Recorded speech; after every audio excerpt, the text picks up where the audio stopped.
Have you ever felt the bone-chilling mist creeping across the wild moors of Yorkshire? Have you heard the distant hounds howling through the dark, ancient forests of Sherwood? These are not ordinary sounds of the night. They are echoes that travel through centuries, carrying with them whispers of forgotten curses, pagan spirits older than the stones of Saxon churches, and creatures that walk the thin line between myth and reality. Welcome to England, a land where folklore is not a simple tale for children, but a living memory carved deep into the earth itself. I am Mr. Folklore, and tonight I invite you to step beyond the safety of the present and journey into the fog-shrouded legends of Old England. In this land, every village holds a dark secret. Every forest shelters restless spirits. Every crossroads remembers the footsteps of the damned. Prepare yourselves, because tonight we shall tear back the veil of time and uncover 7 Gothic legends that have haunted England for countless generations. From the leaping devil of Victorian London to the phantom hounds of Norfolk, from the horned god of Windsor to the ancient worm of Durham, these stories are not meant for amusement. They are the collective nightmares of a nation, revealing the hidden price of progress and the shadows that linger beneath the surface of civilization. If you are drawn to the darkness that thrives in forgotten corners, then subscribe to this channel and activate notifications so you never miss a journey into the unknown. Share in the comments which of these legends chills you the most. Now take a steady breath, steel your nerves, and follow Mr. Folklore into the shadows of Albion. Our first legend begins with Mother Shipton, England's most famous prophetess. In the limestone caves of Yorkshire, where the River Nid carves its ancient path through stone older than memory, a child was born whose existence blurred the line between the natural and the supernatural. This was Ursula Southiel, later known as Mother Shipton, England's most famous prophetess. Her visions of future catastrophes were so precise that her name became synonymous with doom. Yet, behind the legend of the wise woman who could see through time lies something darker, the story of a birth that announced a coming age where ancient magic would clash with emerging rational thought. It was 1488, in the town of Knaresborough, perched on limestone cliffs, and known for the petrifying well, a strange natural wonder that could turn organic matter to stone through mysterious mineral processes. In a nearby cave lived Agatha South, a young woman of striking beauty and a reputation for consorting with forces that respectable folk feared. One stormy night, during a thunderstorm so violent it shook the earth, Agatha gave birth to a child under extraordinary circumstances. Lightning struck repeatedly in the same spot, burning occult symbols into the ground. The air grew sulphurous, water froze suddenly, and the infant that emerged bore shocking deformities, a hunched back, twisted limbs, and reptilian features. But most unsettling were her eyes, ancient, knowing, and unblinking. Witnesses swore that the newborn looked at them not with innocence, but with the wisdom of centuries. From her earliest years, Ursula demonstrated abilities far beyond ordinary human experience. At just 3 months old, she spoke her first words, not babbling, but clear sentences predicting events that would come to pass months later. Villagers soon brought their sick children to her, believing her touch could heal illnesses no physician could cure. As she grew, her prophetic abilities deepened. She could see through time as if through a window, witnessing wars decades away, technologies centuries in the future, and disasters that had yet to be imagined. At the age of 7, before a gathering of nobles, she delivered her first great prophecy. She foretold the death of King Richard III at Bosworth Field 3 years before it happened, named Henry Tudor as the future king, and warned of religious upheavals that would tear England apart. Her reputation spread across England. Pilgrims traveled from distant lands to consult her, bringing gold and silver that she refused, accepting only simple gifts for the poor. She lived in the cave by the petrifying well, using its strange powers to astound skeptics. But her prophecies were rarely comforting. Mother Shipton became known for predicting disasters and upheavals rather than good fortune. Her words painted a future shaped by forces beyond human control, a future filled with suffering. One of her most famous prophecies involved Cardinal Wolsey, the powerful chancellor of Henry VIII. In 1530, when Wolsey traveled north to York to assume his role as archbishop, he agreed to meet the prophetess. Confident in his power, he approached her with arrogance. Mother Shipton, now in her 40s, gazed into his soul and spoke in her haunting sing-song prophetic voice. "Your grace travels north to take possession of a place you shall see but never occupy. The earth will open to receive you before you can set foot in your cathedral." Enraged, Wolsey threatened to have her burned as a witch if her prophecy failed. But she had seen the truth. Wolsey died at Leicester Abbey before reaching York, his body buried hastily, fulfilling her prediction exactly. As her fame grew, so did the burden of her gift. Mother Shipton could see the future clearly, but was powerless to change it. Her knowledge became a curse. Visitors to her cave described her as distant, as if living in multiple time periods at once.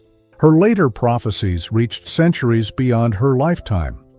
She predicted the Great Fire of London in 1666, the English Civil War, and even described iron ships sailing without wind, carriages moving without horses, and flying machines carrying people through the sky. Her words about water where iron shall float predicted steamships, while her descriptions of gold in lands not known foreshadowed the discovery of the Americas and Australia. She even foresaw environmental disasters and global wars, describing seas rising, air that burns, and lands sinking beneath waves. Her accuracy continues to puzzle historians and scientists to this day. The cave where Mother Shipton lived remains a site of strange phenomena. The petrifying well continues to turn objects to stone at a speed geology cannot fully explain. Visitors report strange visions, glimpses of other eras, as if time folds within the limestone walls. Modern electromagnetic studies have detected unusual energy patterns in the cave, hinting at some kind of temporal disturbance. Some researchers speculate that the cave itself might heighten human consciousness, granting fleeting prophetic insight like that experienced by Mother Shipton. Today, as the world faces climate change, environmental collapse, and rapid technological evolution, her warnings feel eerily relevant. Her visions remind us that the future is shaped by the choices we make in the present, and that some trajectories may already be set in motion. She spoke of seas of glass and lands swallowed by water, images that now sound like rising sea levels and melting ice. Her words about poisoned air and stone-like water mirror the pollution and ecological crises of our time. Mother Shipton's legacy is both historical and prophetic. She challenges our understanding of time, fate, and human agency. If her visions were true, then the future may not be an empty canvas, but a story already written, one that we are only now living through. Her cave still stands, the petrifying well still flows, and her prophecies continue to echo through centuries, a haunting reminder that warnings unheeded often become destiny.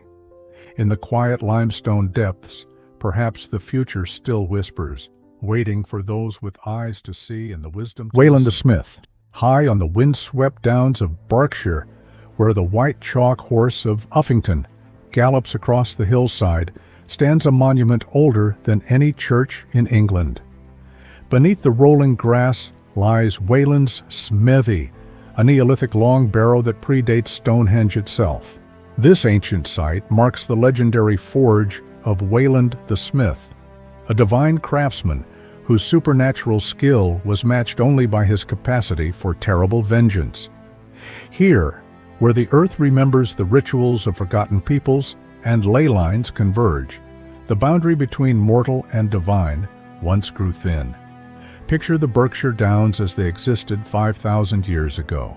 Endless chalk grasslands, stretched to every horizon, and the white horse had already watched over the sacred landscape for centuries beyond counting.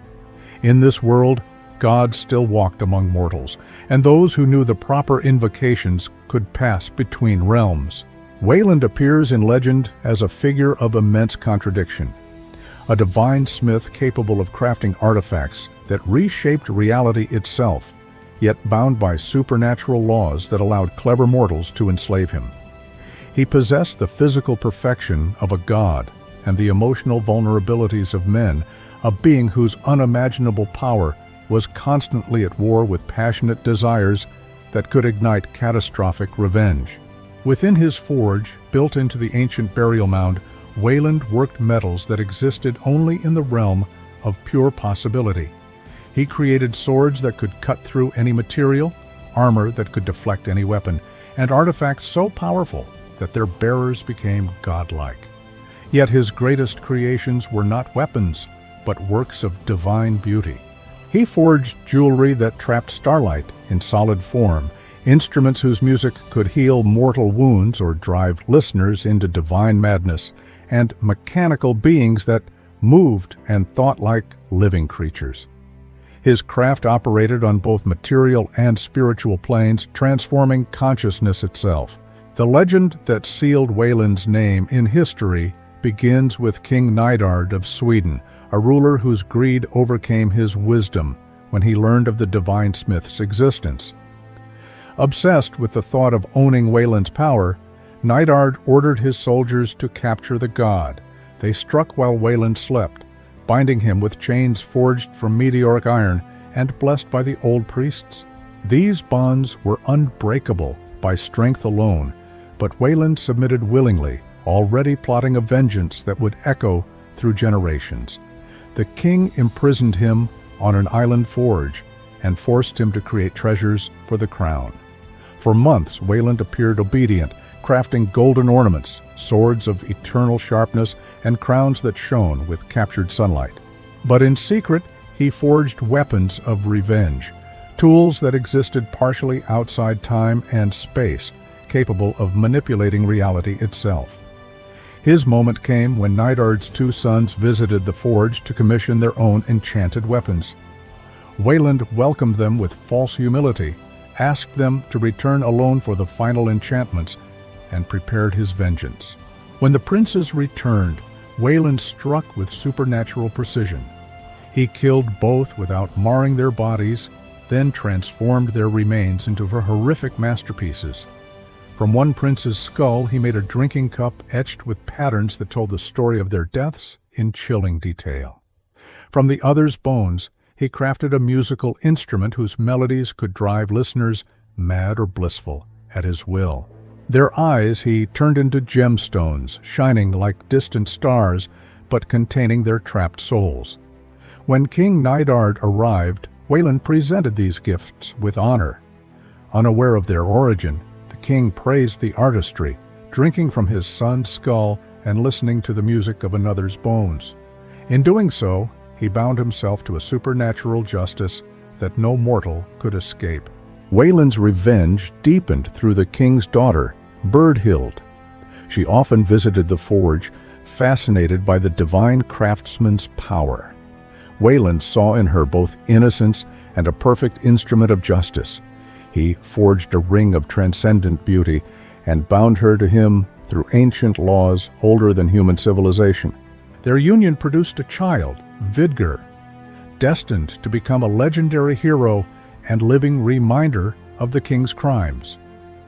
When Wayland's vengeance was complete, he revealed the horrifying truth to Nidard, then escaped the island forge on wings of supernatural metal. As he ascended into the sky, he pronounced a curse upon the king's bloodline that would last 7 generations, ensuring every descendant would suffer the weight of the original sin. The legend of Wayland's revenge spread throughout northern Europe, warning mortals of the danger in enslaving divine power. Beyond the horror, the story encodes ancient truths. Creativity cannot be controlled without consequence. Wayland embodies the archetypal artist whose craft flows from freedom, not compulsion. His forge represents a sacred space where physical and spiritual transformation merge, where consciousness shapes reality as surely as hammer shapes metal. Archaeological evidence at Wayland's smithy suggests the site held ritual significance for millennia. Excavations revealed metalwork and astronomical alignments that connected earthly craft to cosmic order. Modern visitors report uncanny experiences near the site. Craftsmen describe sudden inspiration, artists find creative blocks lifted, and some claim to discover strange materials with impossible properties. Musicians have spoken of hearing melodies in the wind. These echoes of Wayland's legend suggest that his forge still burns in the spiritual landscape, inspiring those who approach with respect and punishing those who would exploit. The story of Wayland the Smith stands as both myth and warning. His revenge illustrates the consequences of treating creativity, nature, or divine power as commodities to be owned. His gifts, when approached with reverence, transform lives. His vengeance, when provoked, reshapes destiny. On the Berkshire Downs, where chalk horses run across timeless hills, the echoes of his hammer still ring. The forge remains, a place where mortal hands meet divine fire, and where the price of greed is always paid in full. The Lambton Worm, where the ancient river where winds through stone and memory, is home to a legend that has chilled generations. The tale of the Lambton Worm. In the early 1400s, the Lambton estate stood proud, its castle overlooking peaceful meadows and flowing waters. But beneath those waters slept something older and darker than anyone could imagine. What began as a single act of arrogance would awaken a terror that plagued the land for years to come. On a quiet Sunday morning in 1420, as villagers gathered in church for their prayers, young John Lambton, heir to the estate, chose to fish in the river instead of attending service. This was more than simple disobedience. It was a deliberate act of defiance against both Christian and older sacred traditions. As he cast his line into the river, something struck with unnatural force. He hauled up a creature unlike any fish known to man, black as pitch, with burning eyes and teeth sharp enough to cut steel. It stared at him with an eerie, knowing intelligence, as if promising revenge. The frightened villagers begged him to throw it back, warning that no good could come from disturbing such a thing on holy waters. But John laughed, dismissing their fears as superstition. He carried the creature to a disused well behind the castle, and dropped it inside, then departed to join the Crusades, leaving behind the seed of a nightmare. Over the next 7 years, the worm grew in the dark waters of the well, feeding on ancient forces buried beneath the land. When it finally emerged, it was no longer a small, strange catch, but a colossal serpent, 60 feet long and thick as a castle tower. Its scales were impenetrable, its jaws wide enough to swallow a man whole, and its eyes burned like infernal fire. It slithered to Penshaw Hill, a place of ancient power, and coiled its massive body around it 7 times, claiming the land as its own. Each morning, the creature uncoiled from the hill to hunt, devouring livestock, poisoning the land, and eventually preying on humans, especially children, whose innocence it favored. The countryside fell into terror as the worm's presence spread like a disease. The villagers tried every protection they knew. They hung iron horseshoes, scattered salt, and burned sacred wood. Priests attempted exorcisms, but holy water boiled away at the worm's approach, and crosses splintered in their hands. Knights and soldiers rode against it, including a force of 50 men, armed with the finest weapons of the age. The serpent endured their attack as if amused, healing every wound faster than it could be inflicted. Within an hour, the entire force was devoured. Beyond its physical destruction, the worm's presence brought strange phenomenals turned to blood. Livestock gave birth to monstrous offspring, and children spoke in ancient tongues. The land itself seemed to rot beneath its power. When John Lambton finally returned from the Crusades, he was no longer the arrogant youth who had left. Hardened by war and exposed to mystical traditions in foreign lands, he understood the magnitude of what he had unleashed. Horrified by the devastation, he sought out the wise woman of Fatfield, a legendary mystic whose knowledge of ancient magic was feared and respected. She listened to his confession without surprise. In a voice like autumn wind, she told him there was only one way to defeat the worm, but it came at a great price. he must face the creature at dawn, on the anniversary of its emergence, wearing armor covered in sharp spikes. And after killing the worm, he must slay the first living creature he saw, to restore the balance he had broken. If he failed, a curse would haunt his bloodline for 9 generations. On a foggy morning, John stood on the ancient bridge over the river where, his armor bristling with steel points. As the first light of dawn touched Penshaw Hill, the worm uncoiled and came to meet him. Their battle shook the land. Each time the creature wrapped itself around him, its flesh tore against his spiked armor, draining its strength faster than it could heal. The fight was fierce and otherworldly. Its roars shattered windows miles away, and its blood turned the river black for months.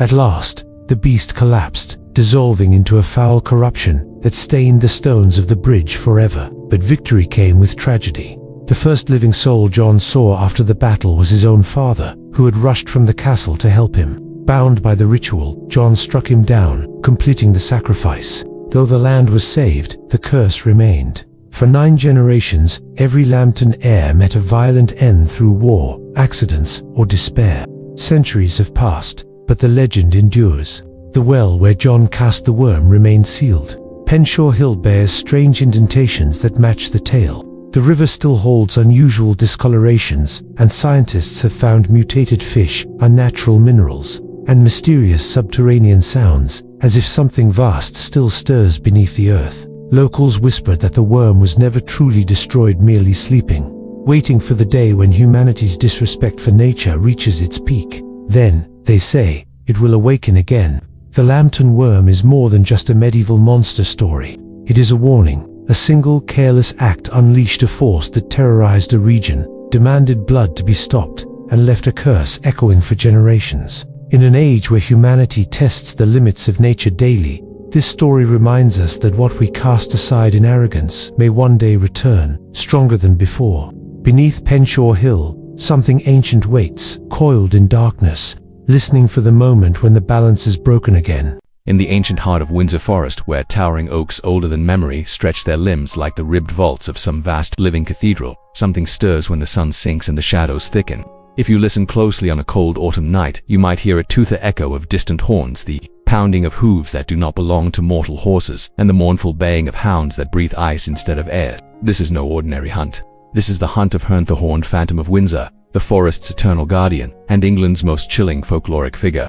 Before we plunge deeper into this haunting legend, make sure to subscribe and ring the bell so you never miss more spine-tingling stories from history and myth. Centuries ago, long before Windsor Great Park became a royal playground, it was a wild, primeval woodland, a place where the boundary between human civilization and the realm of the old gods was thin and permeable.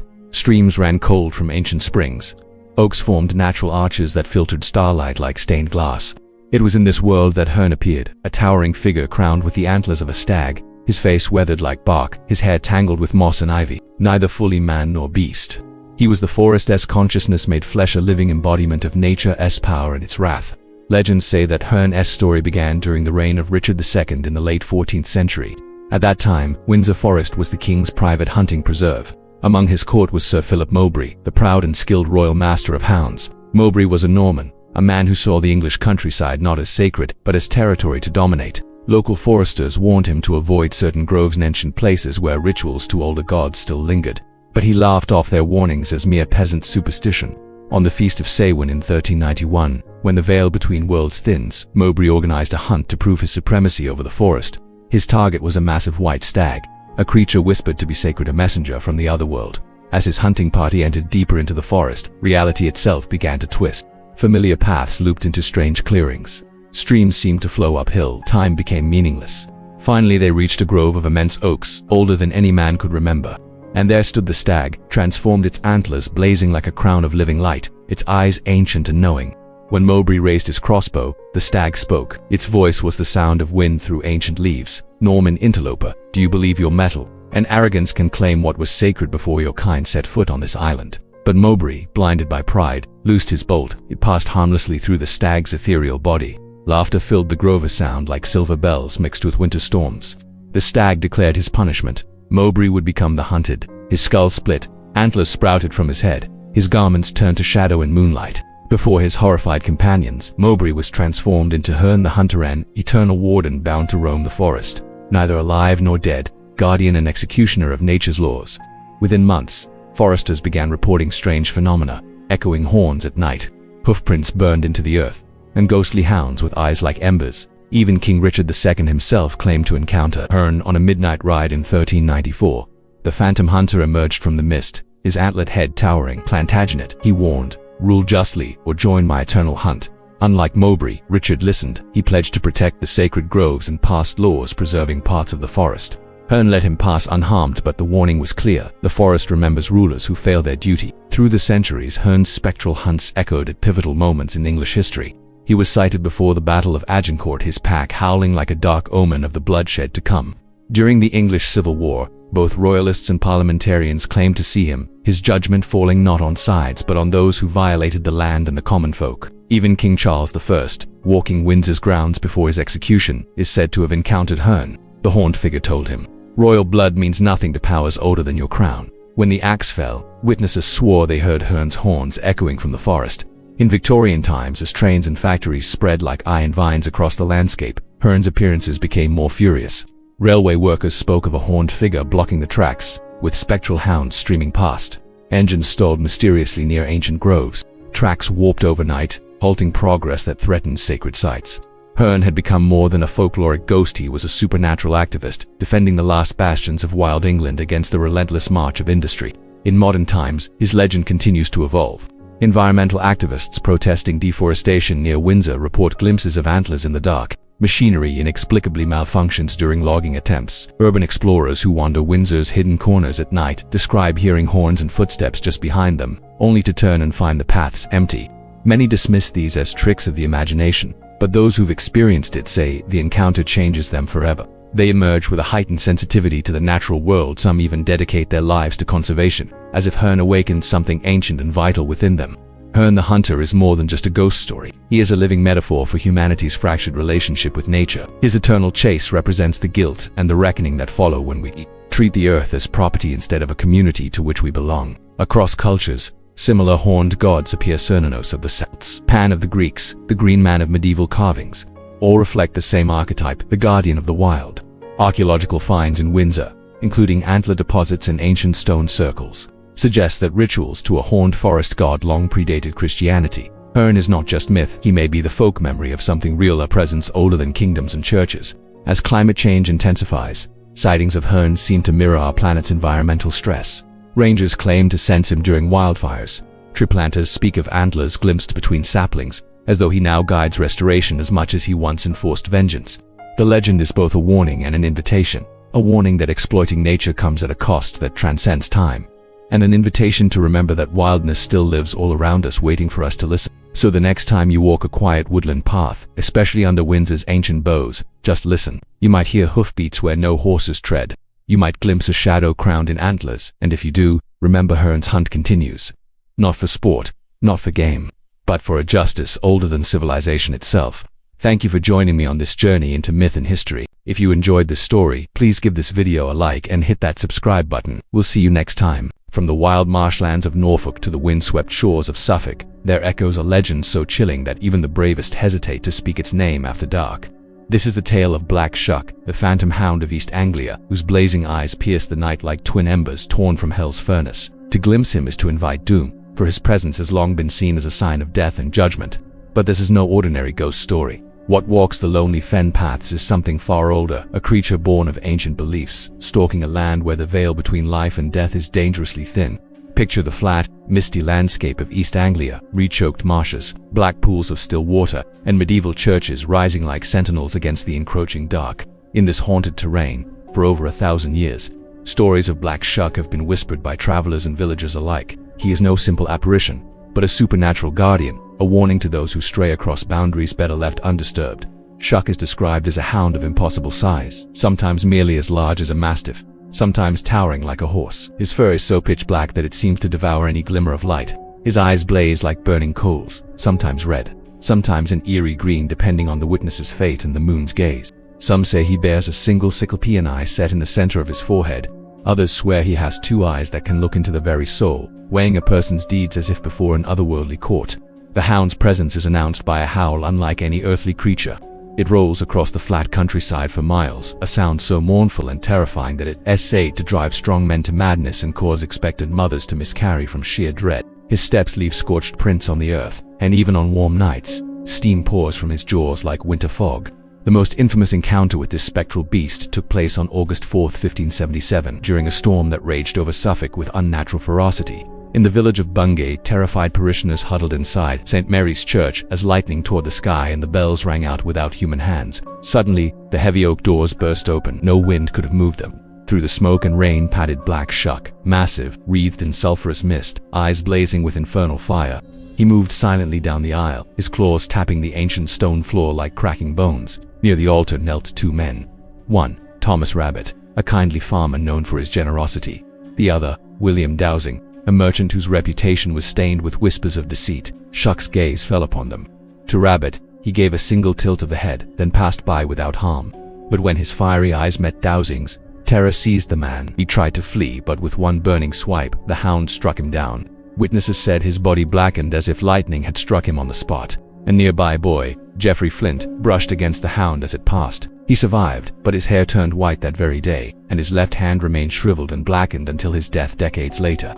Shuck bounded toward the bell tower and, in a single impossible leap, passed through solid stone. His passage left scorched marks along the wall, marks that remain to this day, and cracked the church bells, twisting their metal as though molded by unseen hands. But Bungay was not his only destination that night. 7 miles away in Blithburgh, the same storm brought terror to St. Andrew's Church. There, the hound appeared again, tearing through the congregation. Deep claw gouges scored the church door, scars still called the Devil's fingerprints by locals. Witnesses reported deaths and injuries from his burning touch, and the church tower itself bore damage no natural lightning could have caused. Fused stones, twisted metal in the shapes of ancient runes, as if a force older than Christianity had carved its warning into the building. Over the centuries, Black Shuck has appeared in times of upheaval and disaster. During the English Civil War, soldiers swore they saw the hound prowling battlefields, its mournful howls foretelling which side would fall.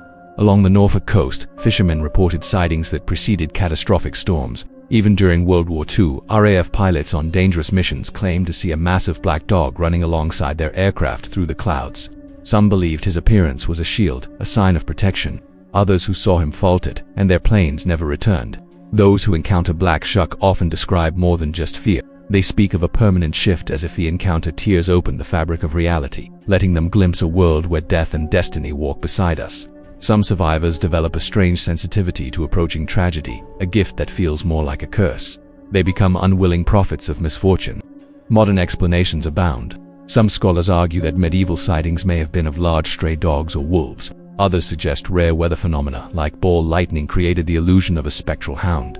But neither theory accounts for the centuries of consistent descriptions, or for the physical evidence, claw marks and scorch patterns, examined by modern experts who admit no known animal or technology could have produced them. Local folklore tells a deeper truth. Black Shuck is not a beast but a psychopomp, a supernatural judge and guardian. His appearance marks places where the boundary between life and death thins, where moral debts must be paid. Those with pure hearts often pass unharmed or even protected, but the guilty cannot escape his gaze. Shuck also guards ancient thresholds, stone circles, burial mounds, crossroads, ley lines, places where the natural and supernatural worlds intersect. As human activity has reshaped East Anglia, draining its marshes and carving roads through sacred land, Shuck's patrols have shifted too. He now appears on lonely highways, near abandoned airfields, or around industrial sites built over ancient ground. Dog walkers report enormous black hounds vanishing before their eyes. Drivers see him pacing their cars on foggy roads, only for him to disappear into the night. In recent years, some witnesses claim his fiery eyes now reflect not just the fires of judgment but the glow of our modern technology. As if this ancient guardian has turned his attention to humanity's new transgressions, Black Shuck endures as a reminder that some boundaries cannot be crossed without consequence. His story speaks to the persistence of natural law, older than any king or church, older than the roads we've laid across the land. On foggy nights, when the marshes breathe mist and the wind moans across the fen, listen closely. You might hear heavy paws pacing an invisible path. You might glimpse twin flames staring from the dark, for Black Shuck still runs his eternal circuit, a shadow older than history, guarding the borders between the living and the dead. Imagine London in 1837. Gas lamps flicker in the fog. Cobblestone streets glisten under horse hooves, and the hum of progress echoes from factories and railways. This was the Victorian era, an age when science promised to dispel all superstition. when people believed reason alone could illuminate the world's darkest corners. And yet, in this proud, modern city, a figure emerged from the shadows, something swift, devilish, and utterly inexplicable. They called him Spring-Heeled Jack, the leaping demon who soared over walls, spat blue fire, and haunted London's nights like a living nightmare. The legend took root just as Queen Victoria ascended the throne. London was a restless beast, smokestacks belching soot into the air, while gaslights cast trembling halos that only made the darkness between them feel deeper. It was in this eerie half-light that Jack struck. Witnesses described him as tall and thin, dressed in a tight, gleaming outfit, sometimes like polished leather, sometimes like metal. His eyes burned like red embers, and his fingers ended in sharp metallic claws, capable of slicing through thick clothing. But what truly set him apart was his uncanny agility. Jack could leap impossible distances, vaulting over carriages in a single bound or vanishing across rooftops, faster than any human could run. His appearances were calculated to terrify. Jack didn't attack for money or revenge. He played with fear. He would leap suddenly before unsuspecting victims. Often young women let out an unearthly shriek and exhaled jets of eerie blue flame into their faces. And just as suddenly, he would spring away, disappearing into the night, leaving them shaken but alive. The first major incident came in October 1837. An 18-year-old named Lucy Scales was walking home along Green Dragon Alley. Without warning, a cloaked figure sprang from the shadows, bathed her in blue fire, and then bounded off with inhuman grace. Lucy collapsed, her hair singed and clothes torn, muttering about a devil with fiery eyes. Her story spread like wildfire through London streets and newspapers. Soon, reports of similar encounters multiplied, especially in Whitechapel's narrow alleys, on Blackheath's foggy commons, and even in Kensington's wealthy squares. Jack seemed to target both the vulnerable and the complacent, feeding on their panic. The most infamous attack came on a cold February night in 1838. Jane Alsop answered a frantic knock at her family's door on Bourbon Lane. A man claiming to be a police officer shouted that they had captured Spring-Heeled Jack and needed a light to secure him. Rushing out with a candle, Jane came face to face with the officer. In an instant, he flung off his cloak, revealing burning red eyes and steel claws. He blew flames toward her, shredding her clothes as she screamed for help. Her family rushed to the door just as Jack leaped effortlessly over a 9-foot wall, laughing as he vanished into the darkness. The authorities struggled to respond. Newspapers dubbed him the Terror of London, but the police dismissed many stories as hysteria or elaborate pranks. Still, the sightings poured in from across the city and beyond. In 1845, Jack appeared in Norwich, terrifying a carpenter by leaping clean over his cottage while breathing fire. In 1867, soldiers in Liverpool reportedly opened fire on him, only to watch their bullets pass through as if he were made of smoke. For decades, witnesses described the same youthful, athletic figure, unchanged by time, untouched by injury, as though death and age held no claim over him. The Victorian obsession with science tried to make sense of it all. Some speculated Jack was a tinkerer, testing spring-powered boots and flame devices. Others blamed an eccentric nobleman playing cruel tricks. But these theories collapsed under the weight of eyewitness testimony, of leaps no machine of the time could replicate, of flames too intense for mere parlor gadgets. Among the city's older, more superstitious residents, a different whisper circulated. Jack wasn't human at all. He was something ancient, a trickster spirit, a fragment of chaos and fear, driven underground by centuries of Christian rule, but never fully extinguished. As industrial London grew, tearing apart old communities and traditions, perhaps the protections of the past weakened, Jack thrived in this urban sprawl, feeding on fear where faith and folklore had faded. His fire symbolized a kind of judgment, the burning light revealing Victorian society's hidden anxieties. His leaps mocked the era's materialism, defying the laws the age thought it understood so well. The last widely reported sighting came in 1904 in Everton, where children playing in the streets saw him appear out of nowhere. He shrieked, breathed blue flames, and then bounded away across rooftops one last time. Some say he disappeared because modernity had brightened the night, too much electric lights replacing the deep, gaslit shadows he once ruled. Others believe he simply retreated, waiting for a new age of fear to call him back. And maybe that time has already come. Strange reports still emerge from the forgotten corners of London, security cameras catching swift, darting shapes, explorers in abandoned tunnels hearing metal scraping against stone, Late-night witnesses glimpsing figures moving impossibly fast across rooftops. Some even claim Jack has adapted, trading his Victorian garb for modern materials, but keeping the same supernatural abilities. Spring-heeled Jack remains a living reminder that no matter how advanced we become, we never truly banish the darkness. Beneath our electric glow, in the forgotten alleys and empty streets, old fears bide their time. So the next time you walk alone through a silent city at night, listen. If you hear a metallic scrape, a distant shriek, or catch the brief flash of fire blue light, don't dismiss it too quickly. It might just be London's leaping devil, still watching, and still playing his terrifying game. Merlin, the last magician of Britain. From the mist-shrouded hills of Wales to the standing stones of Cornwall, across landscapes where ancient magic still pulses beneath the surface of Christian civilization, there echoes the legend of a figure who is both complex and contradictory.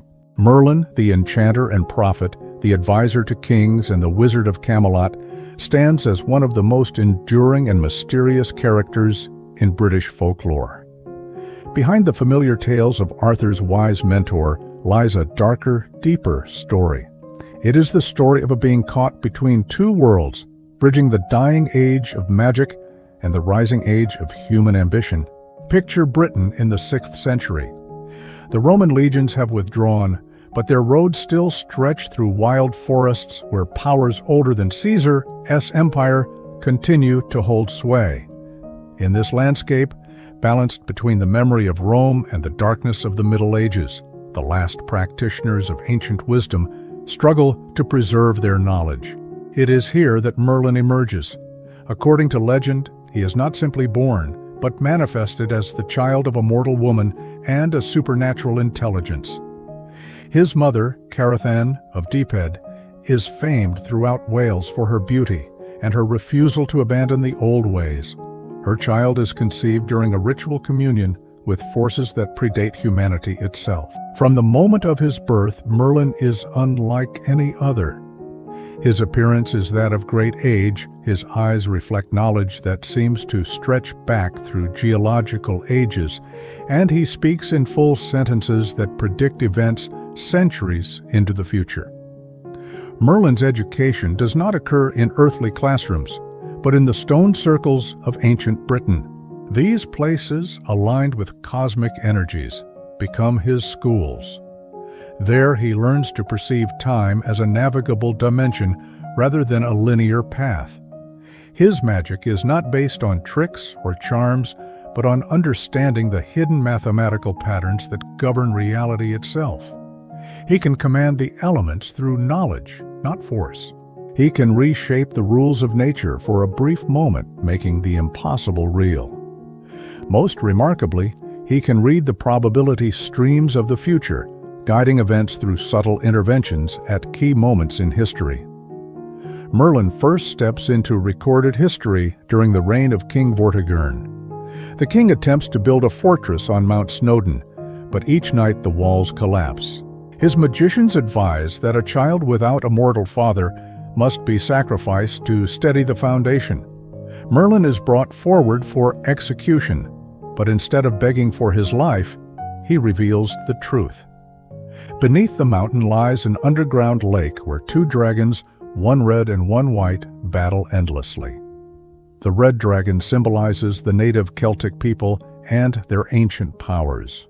The white dragon represents the Saxon invaders and their rising strength. This vision is Merlin's first great prophecy, foretelling the future of Britain's struggle between magic and materialism. Merlin's influence reaches its height with the rise of King Arthur.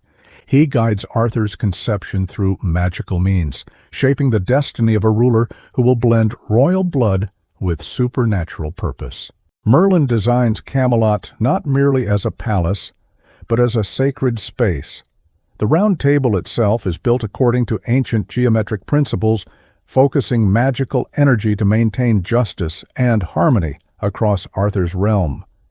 Merlin gifts Arthur with Excalibur, a sword forged not only of metal, but of crystallized will. Its blade can cut through anything, and its scabbard protects the bearer by existing partly outside the bounds of normal reality. Yet, as Arthur's legend grows, Merlin begins to witness the corruption of human ideals. Noble quests dissolve into rivalries. The knights grow obsessed with their own glory. Even Arthur's love for Queen Guinevere becomes a source of tragedy, leading to betrayal and division. Merlin foresees the fall of Camelot with perfect clarity, but his cosmic perspective leaves him emotionally detached. To him, Arthur's reign is a single bright moment in a vast, eternal cycle. He observes as his great experiment begins to crumble. It is in this time that Merlin meets Nimue, also known as the Lady of the Lake. She becomes both his greatest student and his undoing. Their bond begins as mentorship, but evolves into something far more dangerous. Nimue represents passion, humanity, and immediacy, the very qualities Merlin has sacrificed in his pursuit of cosmic knowledge. In the end, she uses his own magic to imprison him within a crystal cave. This is not simply betrayal. It is the final recognition that Merlin's immense power has become too detached from human life. Within the cave, Merlin's consciousness spreads through time, influencing history in subtle ways while remaining hidden from mortal eyes. Today, Merlin's legend continues to resonate. From physicists experiencing sudden breakthroughs to artists struck by unexpected inspiration, many describe moments that feel like contact with something beyond themselves. These flashes often occur at crossroads, times of great transition, just as in the old stories. Merlin's influence seems to awaken when humanity stands on the edge of great change. Merlin's story is more than a tale of magic. It is a reflection on knowledge and power, wisdom and responsibility. It warns of the dangers of pursuing intellect without emotional depth, of seeking cosmic perspective while abandoning human connection. His legend endures because it speaks to timeless truths about ambition, wisdom, and the unseen forces that shape history. This has been Mr. Folklore, guiding you through the shadowed corridors of Britain's ancient past. If you found this tale as captivating as I did, do not forget to subscribe to the channel, like the video, and share it with those who appreciate the darker and deeper side of history. Your support helps keep these timeless stories alive for generations to come.